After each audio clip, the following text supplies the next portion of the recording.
함께 읽은 창세기 32장 13절부터 32절까지의 말씀을 중심으로 나를 포기할 수 없는 하나님, 나를 포기할 수 없는 하나님이라고 하는 제목으로 함께 은혜를 나누도록 하겠습니다. 여호와 하나님께서는 이스라엘과 유다가 나에게 범죄하였으나 이스라엘의 거룩한 자, 전능한 나 여호와는 그들을 버리지 않았다라고 선포하셨습니다. 성민 이스라엘 백성들 안에 무수히 많은 죄들이 있었지만 그것 때문에 아주 버리지는 않았다고 선포하셨습니다. 또 너 지렁이 같은 야곱아, 벌레 같은 이스라엘아, 두려워하지 말라. 여호와께서 내가 너를 돕겠다. 나 이스라엘의 거룩한 하나님이 너를 속량한다 라고 말씀하셨다라고 선포하셨습니다. 성민 이스라엘이 비록 지렁이 같고 벌레 같을지라도 포기하지 않겠다고 선포하셨습니다. 성민 이스라엘을 아주 포기하는 일만큼은 절대로 일어날 수 없는 일이라고 선포하셨습니다. 또 에브라임아, 내가 어찌 너를 버릴 수 있겠느냐? 이스라엘아, 내가 어찌 너를 원수의 손에 넘기겠느냐? 내가 너를 어찌 아드마처럼 버리며 내가 어찌 너를 스보임처럼 만들겠느냐? 너를 버리려고 하여도 나의 마음이 도무지 허락하지 않는구나. 너를 불쌍히 여기는 사랑이 나의 속에서 마치 타오르는 불길처럼 강하게 치솟아 오르는구나 라고 선포하셨습니다. 성민 이스라엘이 아무리 엉망진창이라 할지라도 절대로 포기할 수 없다고 선포하셨습니다. 오히려 사랑이 불길처럼 강력하게 타오르고 있다고 선포하셨습니다. 사도는 누가 우리를 예수 그리스도의 사랑에서 끊을 수 있겠습니까? 환난입니까? 곤고입니까? 박해입니까? 굶주림입니까? 헐벗음입니까? 위협입니까? 또는 칼입니까? 나는 확신합니다. 죽음도 삶도 천사들도 권세자들도 현재일도 장래일도 능력도 높음도 깊음도 그 밖에 다른 어떤 피조물도 우리를 우리 주 예수 그리스도 안에 있는 하나님의 사랑에서 끊을 수 없습니다 라고 외쳤습니다. 예수 그리스도의 사랑에서 끊어놓을 수 있는 것은 이 세상에 없다고 외쳤습니다. 인간이 생각할 수 있는 가장 어렵고 힘들고 불가항력적인 상황들도 다 마찬가지입니다. 더할 나위 없이 풍성하게 부어지는 하나님의 사랑 앞에서는 모두 다 무기력합니다. 사실 저와 여러분은 죄인입니다. 죄가 곧 저와 여러분입니다. 버림받아 마땅합니다. 영원한 죽음과 저주와 영원히 꺼지지 않는 불과 유황이 타고 있는 지옥 불구덩이 속으로 던져놓으신다 할지라도 할 말 없습니다. 가장 완벽하고 승률 100%의 변호사를 고용한다 할지라도 결코 되돌릴 수 없습니다. 지극히 당연한 일입니다. 그럼에도 불구하고 하나님은 그런 저와 여러분을 단 한순간도 놓지 않으십니다. 포기하지 않으십니다. 아니, 절대로 포기할 수 없으십니다. 오히려 단 한순간도 눈을 떼지 않고 지켜보십니다. 끝까지 추적하십니다. 저와 여러분 안에 가득한 죄들과 치열하게 싸우십니다. 실제로 아들 예수 그리스도를 십자가에 못 박아 죽이기까지 치열하게 싸우셨습니다. 마침내 허물과 죄로부터 완벽하게 구원해 주셨습니다. 인간은 죽었다 깨어나도 결코 행할 수 없는, 세상 누구도 감히 흉내낼 수 없는 놀라운 사랑을 베풀어 주셨습니다. 사랑하는 아들이 누군가 때문에 죽는 불가항력적인 상황을 지켜볼 수는 있다 할지라도 대신 죽도록 내어놓을 수 있는 아버지는 없기 때문입니다. 자신의 힘과 능력으로는 도무지 빠져나올 수 없는 죄의 미로에 빠져 있다 할지라도 결코 포기하지 않으시는, 포기하지 못하시는 하나님만큼은 절대로 놓치지 말아야 하는 이유입니다. 본문은 야곱이 거기서 밤을 지내고 그 소유 중에서 형 에서를 위하여 예물을 택하니 암염소가 200이요 순염소가 20이요 암양이 200이요 순양이 20이요 전나는 낙타 30과 그 새끼요 암소가 40이요 황소가 10이요 암나귀가 20이요 그 새끼가 10이라 라고 시작됩니다. 야곱이 고향 가나안으로 돌아가면서 가장 걱정한 것은 형의 분노였습니다. 자신이 알고 있는 형은 성품상 충분히 극단적인 일을 벌일 수 있는 사람이었기 때문입니다. 장자 명분을 탈취당했다는 사실을 알게 되었을 때는 부모가 두 눈 시퍼렇게 살아있었음에도 불구하고 야곱을 반드시 죽이고야 말겠다고 공공연하게 말하고 다녔었기 때문입니다. 안타깝게도 그의 걱정은 현실로 나타났습니다. 물론 형이 400명의 군사를 이끌고 달려오는 이유를 정확하게 파악하고 내린 결론은 아니었습니다. 어디까지나 종들의 짐작일 뿐이었습니다. 지레 짐작일 수도 있었습니다. 그럼에도 불구하고 그는 대단히 당황했습니다. 순식간에 마음의 여유가 모두 다 사라지고 말았습니다. 도대체 어떻게 하면 좋을지 판단이 서지 않았습니다. 동시에 이제까지 장식처럼 항상 달고 살아왔던 잔꾀가 등장했습니다. 머리를 돌렸습니다. 상상을 초월하는 뇌물을 주어서 달래겠다고, 형의 마음을 달래겠다고 결심했습니다. 암염소 200마리와 순염소 20마리를 준비했습니다. 마리당 50에서 70만으로 잡았을 때 1억 1000에서 1억 4천 정도가 됩니다. 암양 200마리와 순양 20마리를 준비했습니다. 마리당 110에서 120만 원으로 잡았을 때 2억 4,200에서 2억 6,400 정도가 됩니다. 전나는 낙타 30마리와 새끼들을 준비했습니다. 마리당 50에서 70만 원으로 잡았을 때 새끼를 빼고도 1,500에서 2,100 정도 됩니다. 암소 40마리와 황소 10마리를 준비했습니다. 마리당 600에서 700만 원으로 잡았을 때 3억에서 3억 5천 정도 됩니다. 암낙이 20마리를 준비했습니다. 마리당 300에서 400만 원으로 잡았을 때 6천에서 8천 정도 됩니다. 새끼낙이 10마리를 준비했습니다. 마리당 150만 원으로 잡았을 때 1,500만 정도 됩니다. 모두 합하면 7억에서 8억을 훌쩍 넘습니다. 뇌물로는 결코 적은 금액이 아닙니다. 그가 하나님께 얼마나 큰 축복을 받았는지, 또 그가 형과 화해하기 위해서 얼마나 큰 공을 들였는지 확인할 수 있습니다. 문제가 있습니다. 그는 그렇게 결정하는 과정에서 하나님을 까맣게 잊었습니다. 당장 눈에 보이지 않는 하나님보다 팽팽 돌아가는 자신의 머리를 더 의지했습니다. 그가 죽을 때까지 내려놓지 못했던 지독한 병증입니다. 지극히 인간적이었습니다. 그것이 그의 진짜 모습이었습니다. 저와 여러분은 과연 얼마나 다를까요? 문제를 만나면 가장 먼저 하나님을 생각하고 도움을 구하며 일을 처리해 나가십니까? 아니면 자신이 써먹었던 지극히 인간적인 방법을 모두 다 동원해 본 다음 일이 뜻대로 풀리지 않을 때만 하나님을 찾습니까? 혹 하나님은 까맣게 잊어버리는 것은 아닙니까? 대개의 경우 후자입니다. 그것을 죽을 때까지 내려놓지 못합니다. 하루가 다르게 놀라울 정도로 빠르게 진화합니다. 인간적인 꾀가, 인간적인 수단과 방법이 하루가 다르게 발전하고 진화하게 된다고 하는 것이죠. 점점 더 자신이 모든 일을 주관하려는 그런 성격적 특성을 갖게 된다고 하는 것이죠. 삶은 불신앙으로 채워집니다. 택했다라는 표현에 주목할 필요가 있습니다. 소유들 가운데서 예물로 쓰기에 합당한 짐승들만 신중하게 골랐다기보다는 그냥 손에 잡히는 대로 모았다는 의미입니다.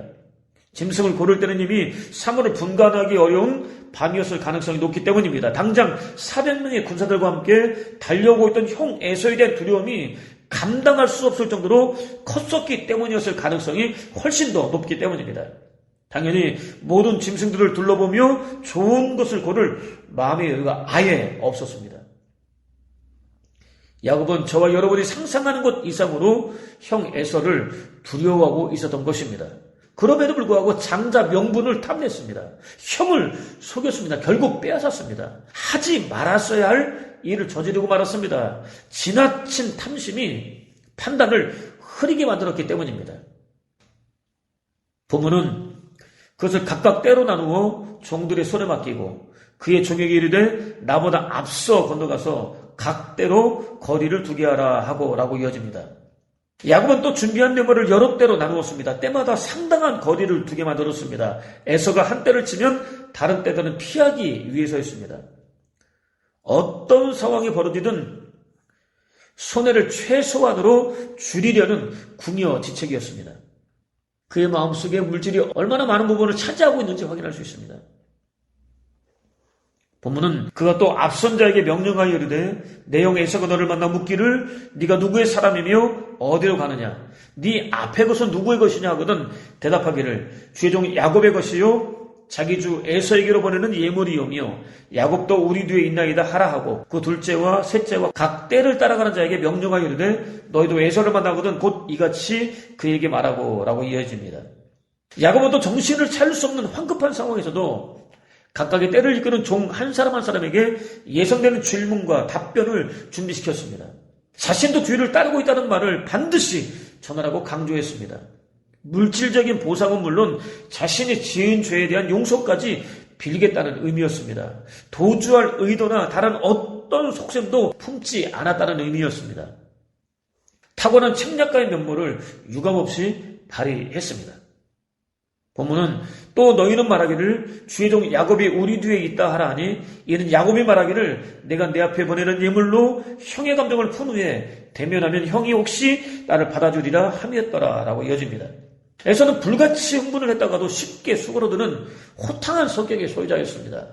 에서가 남자다운 성격의 소유자였다고 한다면 야곱은 다분 여성적인 성격의 소유자였다고 하는 것이죠. 야곱은 이런 형의 성격을 충분히 파악하고 있었습니다. 역대급으로 준비한 막대한 선물, 실제로는 뇌물을 받고 마음이 풀리기를 기대했습니다. 본문은 그 예물은 그의 앞서 보내고 그는 무리 가운데서 밤을 지내다가 밤에 일어나 두 아내와 두 여종과 11아들을 인도하여 야뽕가루를 건널세 그들을 인도하여 시내를 건너가게 하며 그의 소유도 건너가게 하고 야곱은 홀로 남았더니 라고 이어집니다. 상황은 전혀 바뀌지 않았습니다. 평생을 투자해서 모은 재물은 물론 자신의 생명마저도 안전을 기약할 수 없는 위태로운 지경이었습니다. 그런 상태에서 막연한 기대를 품고 준비한 선물을 자기보다 앞서 보냈습니다. 에서에게 바쳐지기 위해서 떠나가는 선물을 바라보는 그의 마음은 너무나 착잡하게만 했습니다. 도무지 불안과 두려움을 떨쳐버릴 수 없었습니다. 그러는 사이 밤이 깊었습니다. 이번에는 아내들과 아들들을 앞세웠습니다. 직접 강을 건널 수 있도록 도와주었습니다. 남은 소유도 남김없이 건너가게 하였습니다. 온갖 수단과 방법을 다 동원해서 차지했던 것들이 하나도 남지 않았습니다. 혼자 남았습니다. 에서를 만나기가 얼마나 두려웠었는지 소중하게 생각했었던 모든 것을 남김없이 다 내려놓고도 감히 나서지 못했습니다. 할 수 있는 모든 일을 다 하고도 자신을 당당하게 드러낼 수 없었습니다. 더 이상 어떻게 해야 할지 몰랐습니다. 도무지 판단이 서지 않았습니다. 본문은 어떤 사람이 날이 새도록 야곱과 씨름하다가 자기가 야곱을 이기지 못한 걸 보고 그가 야곱의 허벅지 관절을 치매 야곱의 허벅지 관절이 그 사람과 씨름할 때에 어긋났더라. 그가 이르되 날이 세리하니 나로 가게 하라. 야곱이 이르되 당신이 내게 축복하지 아니하면 가게 하지 아니하겠나이다 라고 이어집니다. 하나님께서 어떻게 해야 할지 몰라 고민하고 있던 야곱을 찾아주셨습니다. 하나님은 한순간도 야곱을 놓치지 않으셨습니다. 모든 순간 쫓아다니셨습니다. 원수들의 손으로부터 안전하게 지켜주셨습니다. 보호해 주셨습니다. 필요를 채워주셨습니다. 결정적인 순간 먼저 찾아주셨습니다. 지쳐 쓰러진 상태에서 돌베개를 베고 자고 있었던 그를 찾아주셨습니다. 그를 뒤쫓던 라반을 찾아가셨습니다. 그의 머리털 하나 상하게 하지 말고 안전하게 돌려보내라고 명령하셨습니다. 삼촌이 자신을 쫓고 있다는 사실을 전혀 모르고 있었던 그가 도움이나 구원을 호소하지 않았음에도 불구하고 반드시 필요한 은혜를 넘치도록 풍성하게 베풀어 주셨습니다. 오늘 저와 여러분도 모르는 느끼지 못하는 상황에서 하나님께서 부어주시는 놀라운 은혜를 누리고 있습니다. 그 은혜가 오늘 저와 여러분을 만들고 있습니다. 바로 그 은혜가 야곱에게 부어지고 있었다고 하는 것이죠. 이번에는 자기 혼자만 살겠다고 뒤에 남아있었던 그를 찾아주셨습니다. 내가 너와 함께 있어 네가 어디로 가든지 너를 지켜주다가 기어이 이리로 다시 데려오리라. 너에게 약속한 것을 다 이루어줄 때까지 나는 내 곁을 한시도 떠나지 않으리라 라는 약속을 한치의 오차도 없이 그대로 이루어 주셨습니다. 오늘 저와 여러분에게도 이 은혜를 넘치도록 풍성하게 베풀어 주고 계십니다. 예상하지 못했던 환난과 시험 앞에서도 절대로 하나님에 대한 믿음을 놓지 말아야 하는 이유입니다. 하나님은 또 그와 씨름하셨습니다. 해석하기 정말로 난해한 표현입니다. 창조주 하나님과 피조물에 불과한 인간이 서로 씨름한다는 것은 상상할 수 없는 일이기 때문입니다. 한편 선지자는 에브라임은 바람을 먹으며 동풍을 따라가서 종일토록 거짓과 포악을 더하여 아수르와 계약을 맺고 기름을 애굽에 보내도다. 여호와께서 유다와 논쟁하시고 야곱을 그 행실대로 벌하시며 그의 행위대로 그에게 보응하시리라 라고 외쳤습니다. 에브라임은 북왕국 이스라엘을 가리킵니다. 야곱은 남왕국 유다를 가리킵니다. 그렇기 때문에 에브라임과 유다는 성민 이스라엘을 가리킵니다. 안타깝게도 그들은 하나님을 떠났습니다. 패역했습니다. 하나님께 마땅히 하여야 할 도리를 땅바닥에 패대기 치듯이 아주 버렸습니다. 하나님이 아니라 자신들의 뜻을 추구했습니다. 그 과정에서 지극히 세상적인 수단과 방법들을 동원했습니다. 하나님이 아니라 주변 강대국들과 동맹을 맺었습니다. 하나님이 아니라 아수르, 이집트를 의지했습니다. 환심을 사기 위해서 온갖 특산물을 예물로 보냈습니다. 구원을 의뢰했습니다. 하나님을 대적했습니다. 영적으로 완전히 실패했습니다. 멸망을 자초했습니다. 한결같았습니다. 믿음에서는 너무나 쉽게 돌아서면서도 불신앙에서는 도무지 돌아서려고 하지 않았습니다. 한결같이 불신앙을 유지했습니다. 무수히 많은 하나님의 선지자들이 하나님을 외면하고 주변 강대국을 의지하는 죄로부터 돌아서라고 회개하라고 하나님 한 번만 믿고 의지하며 따르라고 외치고 또 외쳤지만 도무지 들으려고 하지 않았습니다. 돌아서려고 하지 않았습니다. 들으려고 하지 않으니 깨달을 수 없었고 깨달을 수 없으니 돌아설 마음을 가질 수도 없었습니다. 오히려 하나님의 선지자들을 비웃고 조롱했습니다. 핍박했습니다. 그것도 모자라서 죽이기까지 했습니다. 마치 브레이크가 파열된 자동차처럼 멸망을 향해 달려갔습니다. 하나님께서는 그들이 행한 그대로 갚아 죽어야 말겠다고 공언하셨습니다. 선지자의 외침은 야곱은 모태에서 그의 형의 발꿈치를 잡았고 또 힘으로는 하나님과 겨루되 천사와 겨루어 이기고 울며 그에게 간구하였으며 하나님은 베델에서 그를 만나셨고 거기에서 우리에게 말씀하셨나니 라고 이어집니다. 성민 이스라엘의 패역을 야곱의 씨름에 비유하고 있습니다. 야곱이 하나님과 씨름한 이유를 확인할 수 있습니다. 자신의 뜻을 관철시키기 위해서였습니다. 특히 환도뼈는 전인을 가리킵니다. 하나님께서는 자신의 뜻을 관철시키려고 대드는 야곱의 환도뼈를 완전히 쪼개버리셨습니다. 야곱의 전인을 치셨습니다. 살아있으나 죽은 것이나 마찬가지로 만들어버리셨습니다. 하나님의 도우심을 구할 수밖에 없었습니다. 하나님과 야곱의 씨름을 야곱을 위한 하나님의 뜻과 자신을 위한 야곱의 뜻이 싸웠다는 의미로 해석할 수 있습니다. 저와 여러분 역시 야곱과 같습니다. 하나님의 뜻을 버려두고 자신의 뜻을 관철시키기 위해서 하나님과 맞짱 뜰 때가 한두 번이 아닙니다. 헤아릴 수 없을 정도로 많습니다. 삶이 그렇습니다. 문제는 하나님은 자신의 뜻을 관철시키기 위하여 당신과 맞짱 뜨려는 백성들을 절대로 그냥 버려두지 않으신다는 사실입니다. 씨름을 해서라도 쪼개버리신다는 사실입니다. 야곱의 삶에 나타났던 무수히 많은 갈등, 시비, 다툼이 사실은 형과 라반이 아니라 하나님과의 싸움이었다는 사실을 확인할 수 있습니다. 저와 여러분의 삶에서 나타나는 싸움들도 그렇습니다. 놀랍게도 하나님과의 싸움은 환도뼈가 쪼개진 상황, 곧 죽은 자처럼 전락한 상태에서도 끝나지 않았습니다. 본문은 그 사람이 그에게 이르되 내 이름이 무엇이냐? 그가 이르되 야곱이니이다. 그가 이르되 내 이름을 다시는 야곱이라 부를 것이 아니요 이스라엘이라 부를 것이니 이는 네가 하나님과 및 사람들과 겨루어 이겼음이니라 라고 이어집니다. 하나님은 야곱에게 이름이 무엇이냐고 부르셨습니다. 그의 정체를 폭로해 버리셨습니다. 야곱은 그동안 강도였습니다. 사기꾼이었습니다. 죄인이었습니다. 아버지에게도 형에게도 삼촌에게도 그랬었습니다. 하나님에게도 그랬었습니다. 이제까지 그 정체성으로부터 단 한 번도 벗어난 적이 없었습니다. 자신의 뜻을 관철시키기 위해서였습니다. 오늘날의 표현대로 한다면 자아만족, 자아성취, 자아실현을 위해서였습니다. 그의 삶의 중심에는 언제나 자신이 자리 잡고 있었습니다. 오로지 나만을 위한 삶이었습니다. 타인은 전혀 고려할 대상이 아니었습니다. 하나님께서는 그렇게 이기적인 삶을 살아왔던 그에게 이스라엘이라는 새로운 이름을 허락해 주셨습니다. 하나님과 사람들과 겨루어 이겼다는 의미입니다. 어디서? 누구에게나 내놓을 수 있는 자랑스러운 이름이 아닙니다. 오히려 부끄러운 이름입니다. 면목이 없어서 고개를 들 수 없는 이름입니다.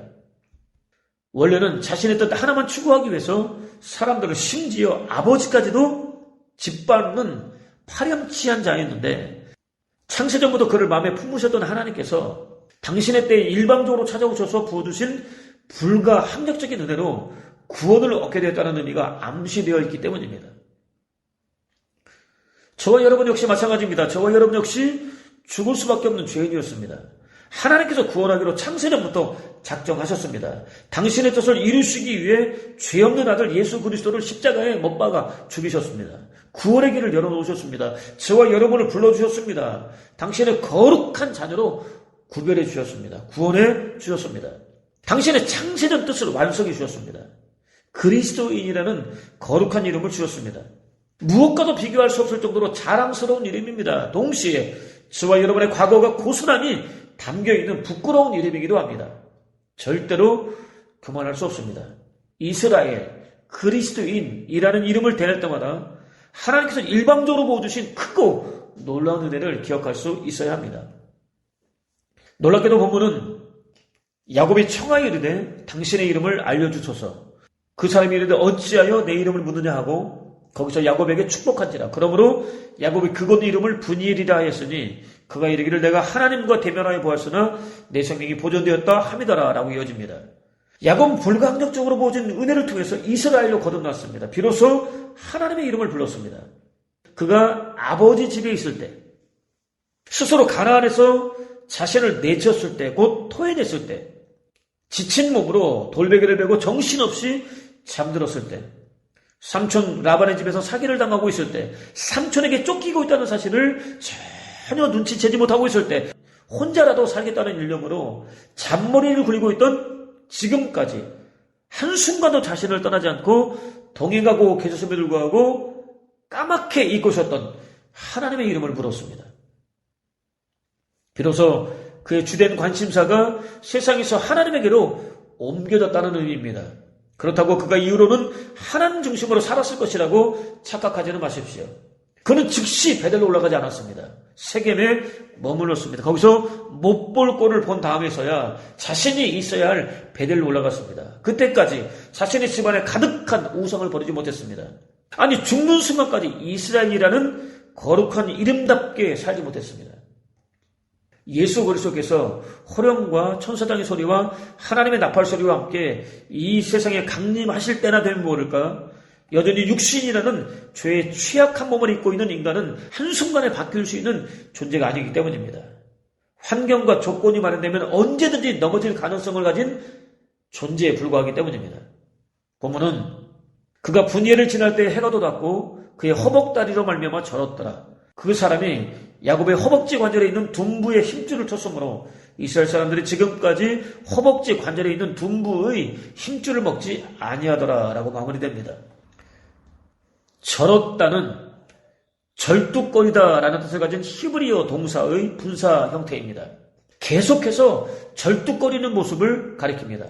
야곱이 평생 절뚝발이로 살았다는 의미입니다. 수시로 넘어지면서도 유일한 지팡이 되시는 하나님을 떠날 수 없었습니다. 의지할 수밖에 없었습니다.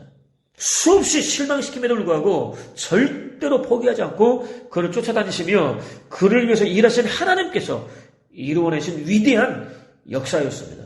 오늘 저와 여러분에게도 부어지고 있는 은혜입니다. 그는 19세기 바이올리니스트의 상징입니다.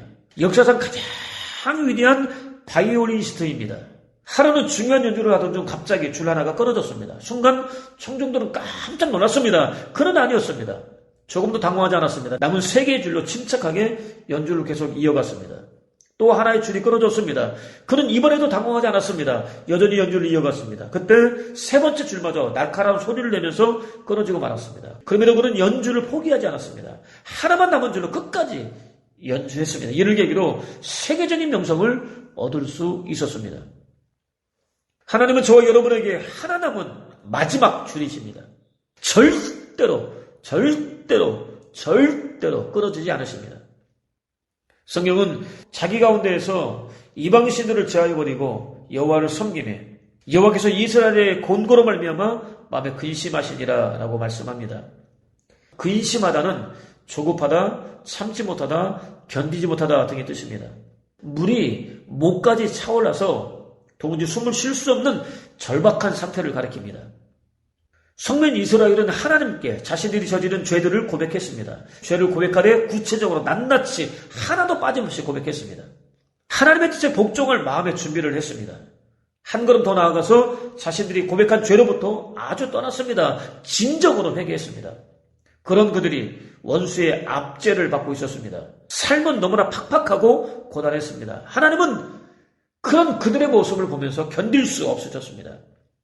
물이 목까지 차오른 것 같은 고통을 느끼셨습니다.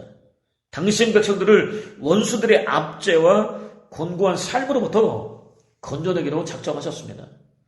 하나님은 절대로 당신의 사랑하는 백성들을 포기하지 않으십니다. 아니, 절대로 포기하지 못하십니다. 끝까지 추적하셔서 당신이 창세전에 계획하셨던 모습으로 새롭게 빛칠 때까지 당신의 전부를 다 투자해서 일하고 또 일하십니다.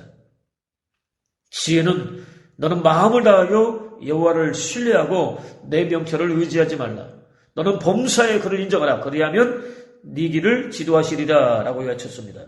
삶의 모든 영역을 어줍지 않은 자신의 지식이나 명철이나 지혜나 경험 등에 맡기려는 어리석은 시도를 버리라고 외쳤습니다. 유일하고 진정한 신뢰의 대상 되시는 여호와께 온전히 맡기라고 외쳤습니다.